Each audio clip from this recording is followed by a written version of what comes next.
So in a previous episode I mentioned that I was plagued by a chronic check engine light, and it was the dreaded P0300, which is a random misfire in all the cylinders, and a P0301, 2, 3, and 4, which is each one of the cylinders. And I went through a long list of things, 17 things. So before you start giving me advice, yes, I checked the coils, yes, I checked the spark, yes, I checked the fuel injectors, so on and so forth. One of the checks I did was a compression check, and what I got was pretty even across the board, 215 psi in each cylinder. And at first, so the spec, I can't remember, I think it's something like 165 to 185 or so. So at first I was like, woohoo, man, that's great. I mean, that's a really healthy combustion chamber. You can't get pressures better than that. And, you know, I thought this was, you know, the best thing since sliced bread. And it wasn't until later that I started thinking, like, huh, maybe you can have too high a pressure. So I went online and started looking at it a little bit, and turned out, well, you can. So maybe that was part of the problem, and I'm anxious now to take apart this old engine and see what's going on in there. I don't know if I'll take every single piece apart, but I do want to look inside and remove some of the larger pieces. And honestly, I've never actually removed the head from an engine before, so, well, not a car engine anyway. So kind of excited to see what's going on there. First I'm going to clean it up a little bit, then I'm going to start taking it apart, and I'll show you what it looks like.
If you're ever interested, I'm just going to show you what the sort of inside of the front looks like on a 1ZZ engine. This is what came stock in the Spider. So it's got a timing chain, which is nice, no belts to break, although I think over time chains can stretch a bit. And you can see this is the wheel where, let me get down there, the wheel where it picks up the crankshaft position sensor, and behind this looks to me to be the oil pump. This is the water pump, and I think what I'm going to do now is, you know, obviously I'm just going to continue disassembling this, but I think this gasket around the outside here is the main culprit in, you know, all this oil you see that's accumulated down here, at least according to the internet. Doing this in the car is a lot harder, but it's a fairly doable job, I think. Certainly better than having all this all over the place. So I'm going to just keep tearing it down. It's starting to get late, but I'll finish tomorrow if I don't get it done today.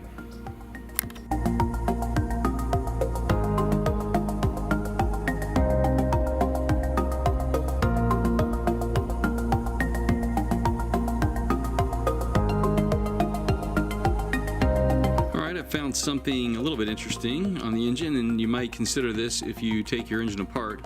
This fits on there and goes up against this. So the chain goes in this guide, which feels like it's just plastic, and up at the top here is where the tensioner pushes, and it pivots this along. There's a pivot point right down here that's created by this interesting bolt, which has a big shoulder on it that acts as a pivot. But the thing I wanted to show you was, let's see if I put up against something white, it's actually bent. So I guess from the strain, I mean, when you tighten it down, it only sits in one place, it doesn't roll, right? so it's constantly being, you know, pushed on, and that's a little bit bent. So if you ever get in there and do this job, you might consider replacing that bolt.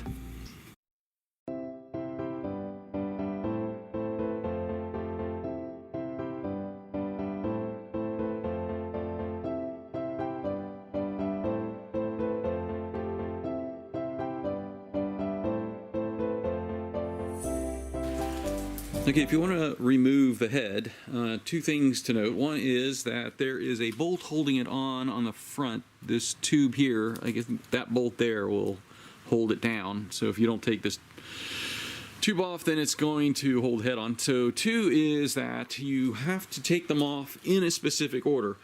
This is something I don't understand. I've never really understood this. So leave it in the comments if you know why. But I was under the impression that you had to torque in a specific order to put the head on in such a way that it would be flat and heat cycling would not cause it to warp. Or you could almost imagine if you put this head on so that you have a bolt here and then a bolt here, you could almost picture a bow across here because you didn't put any bolts in the middle. I mean, obviously you wouldn't be able to even see it with the human eye, but there would be this very slight bow, right? And tightening in the middle is just going to kind of give you two bows. Whereas if you start in the middle and then work your way out, you're slowly flattening this thing out as it goes, right? If you imagine almost a sheet of paper. And so you always basically, generally speaking, I mean, there's a torque order, and you should follow that. But generally speaking, it goes, you know, across, crisscross pattern going from inside to the outside. That I understand. What I don't understand is removal. It seems to me you should be able to remove them any way you want because you're not holding, it's only a very short period of time. You're not holding it on the engine for that time and cycling it through heat and stresses and all kinds of things. You're just taking it off. So I don't really fully understand that, but the book says take it off in this order, and I'll show you the order. And it's kind of like I said, it's sort of the opposite order, right? You go from the outside and you're constantly crisscrossing, and then the same thing until you work your way in. So obviously putting it on would be the reverse of that, and you would go just like I said, from the inside toward the outside. There it is.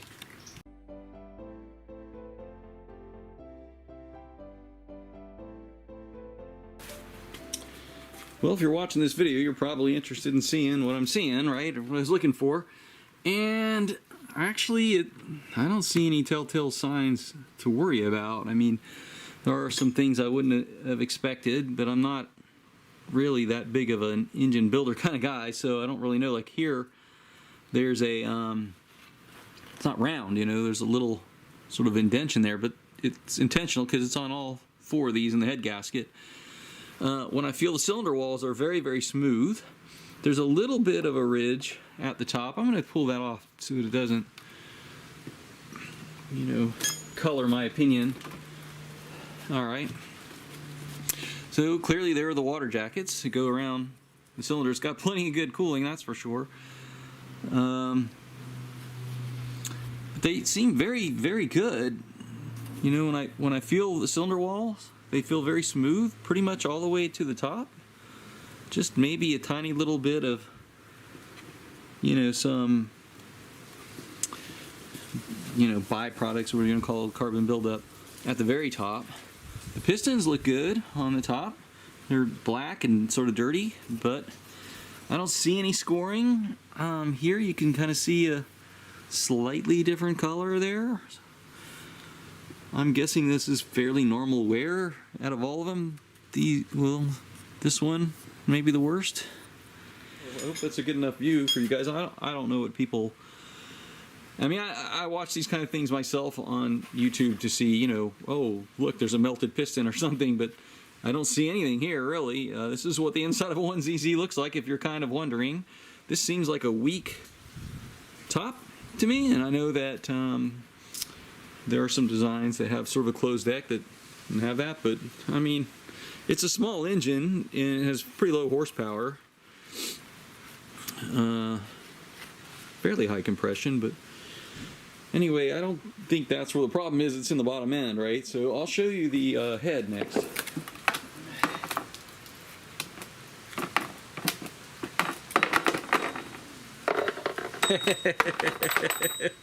That sound you hear are all the valve lifter things falling out. There they keep going. They look great, by the way. I didn't see any real wear on those. Can't remember if I commented on that earlier. They're still falling out. That's funny. All right, you have 4 valves per cylinder, and as you can see, there's some gunk on there. I have to say, I'm kind of amazed for 183,000 miles. Really, it looks pretty good. Nothing, a little seafoam wouldn't help, I don't think. I mean, that, for instance, I mean, it wipes right off, right? So it's not even really kind of baked on, which is surprising.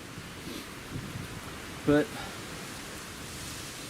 you know, it's all sealed up. Some oil there, but that could have come from up top, I'm not sure. I'm guessing it is because the other one would have some on it. So, yeah, I mean, I don't see any issues. I don't see any head gasket stuff going on. You know, like any water that's going over into these cylinders. The combustion chambers look like they were all still sealed. But the check engine light was for random misfire in all of the cylinders. So again, I expected something to be common to all 4 of the cylinders, not just, you know, a head gasket leak on one of them. So I don't know. I mean, there's a little bit of ickiness here, right? But it's for 183,000 miles. Honestly, it looks fine to me. Again, I'm not a professional builder. If anybody out there sees anything in this image, you know, that screams you got an issue in the combustion chambers, I'd like to hear about it and what it is, because I don't really know how to read it, but I don't see any obvious damage here. I'll flip it over and show you the other side where everything fell out. You might be screaming, "Don't crush them!" But this is junk to me. This engine kind of always was junk to me. Kind of unfortunate because, I mean, I see a lot of sort of quality in some of the build, and it's a shame they didn't sort of go all the way with the entire engine. I think this might be the same on the 2ZZ. I'm going to pull it out and keep it. The rest of this will be a coffee table or just hauled off.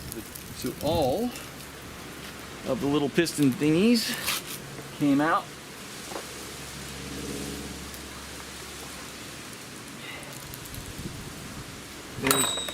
There's one, for instance. I assume that's in camera. It's shimless, which is kind of nice. Let me just get in like that. I don't know if they have to be I'm surprised they're falling out. That one's got a fair amount of friction.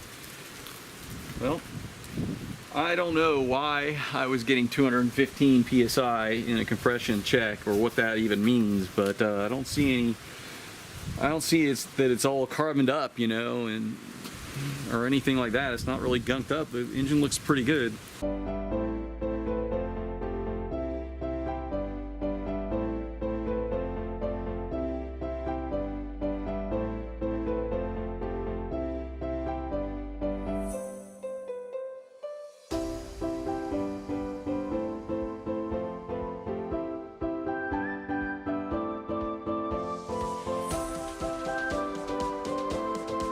Alright, so I don't know if you can see this, try and get it in the sun, but you can see it sort of shines here, and here, and there, and there, and there, and, well, pretty much everywhere, right? Yeah, that's, I guess that's the bearings, especially right there. I don't know if you can see the shimmer on my finger there, or if you can even see my finger. So, yeah, there's the telltale sign of the broad bearing. But this is what the underside of a 1ZZ looks like, and the guy online who did change the rod bearings in the vehicle, while the engine was still in the vehicle, had the most trouble with this one. You can imagine why, because it's got this piece here that's in the way, especially when the car's, you know, he's upside down and there's not a lot of space. But I'm going to go ahead and pull these off and out and see what it looks like.